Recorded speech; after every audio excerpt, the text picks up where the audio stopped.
Hi, this is Jaya. In this video, we shall see the summary of Harlem or A Dream Deferred, a poem written by Langston Hughes. Langston Hughes is one of the most famous American poet and he is more famous for writing about Harlem Renaissance.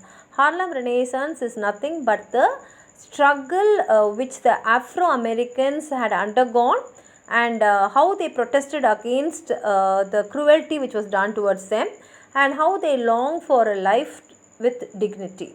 That is, they want to live with dignity and that was something which was not given to them. And this poem is also expressing their sorrow and their troubles and how they are expecting a life which they have longed for. And it is not a dream of one person, but it is a dream of a community. And he begins with a question asking, what happens to a dream deferred? Now this dream is not a dream which we get in our sleep, but a dream of a community, and it's a dream which says what sort of a life they want. Deferred means postponed. This dream is there in this community, that is Afro-American community, but it is not given to them, but they are still living with the hope that they will achieve freedom and they will live like other normal human beings who are along with them, like how the white people are living, but it is something which is being postponed for a long time. And then he gives different suggestions like, if your dream is deferred, if it is postponed, what are the possibilities which will happen? First thing is he's asking, does it dry up like a raisin in the sun? Raisin, we know when grapes dry, it becomes raisin. So he says, if your dream does not get fulfilled immediately and if it's postponed, will it dry up like a raisin which is kept in the sun? Because when a raisin is kept in the sun, the essence is the same, but only thing is the juiciness and the freshness leaves it. But thing is, the essence does not leave it. It is there and the sweetness is also there. So he is asking question, will it become like a raisin which is kept in the sun, or fester like a sore and then run? Sore is when you are wounded in your body, it becomes a sore. And he says when you don't give treatment to a wound, what happens is the wound becomes worse and pus starts coming, and sometimes it will even go to the extent of infecting you and even killing you. So he says, will it kill the person who has the dream itself? Will it kill the whole community? Will all of us get destroyed waiting for our freedom, waiting for a life with dignity and being patient? Is it wrong to be patient? That is the question he is asking here. And then he gives another possibility. Does it stink like rotten meat? See, if meat is kept without being used, if it's kept for a long time, what will happen? It will get rotten and it will start stinking. So he says, when this dream is not fulfilled, will all of us start stinking? Will we go even to a worse condition than what we are now? That is the question he is asking here. And he also gives another possibility of saying, or crust and sugar over like a syrupy sweet. See, when you keep a syrupy sweet, a sweet with syrup outside for a long time, that sugar which is on the sweet forms a crust, and so outside it will be like a crust and inside it will be juicy. So he says maybe we will still live with that same hope, and outside though we look hard, inside we will be soft and sweet, and maybe we will be like that also.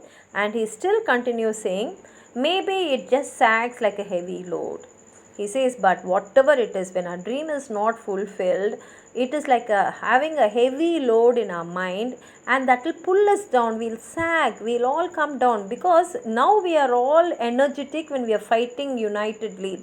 But as days goes, as our dream gets postponed, will we also sag down like carrying like a person who's carrying a heavy load? And then he gives a final possibility saying, or does it explode? Explode means we know when a bomb is thrown, it will explode. So he says, will our patience reach its limit, and at one stage will all of us explode? And when something explodes, we know very well that will destroy everything around it. And he says that it's also a warning where he says, in case if all these Afro-Americans explode, it will destroy everything around it. All the good, bad, white, black, everyone will get destroyed. So this is how he ends the poem. It's a beautiful poem which he wrote in 1951, and it's a very short poem with 4 stanzas and 11 short lines, and the rhyme scheme is A B C D B E F E G H H. And playwright Lawrence Hansberry, he used this lines, a raisin in the sun, for one of his plays, and that itself shows how popular this poem is. And in this poem we find the speaker, a person is talking to the audience, and it asks about what will happen to a vision or a hope of a community, and here the community is the Afro-American community, when this vision or hope is continuously put off or delayed. And he asks different possibilities. He says, will the dream wither away and shrivel up like a fruit left out in the sun? Or will it petrify like a painful infected wound and then leak out pus? Or will it smell disgusting like meat that's gone bad? Or will it become like a gooey candy that gets all crusty and crystallized?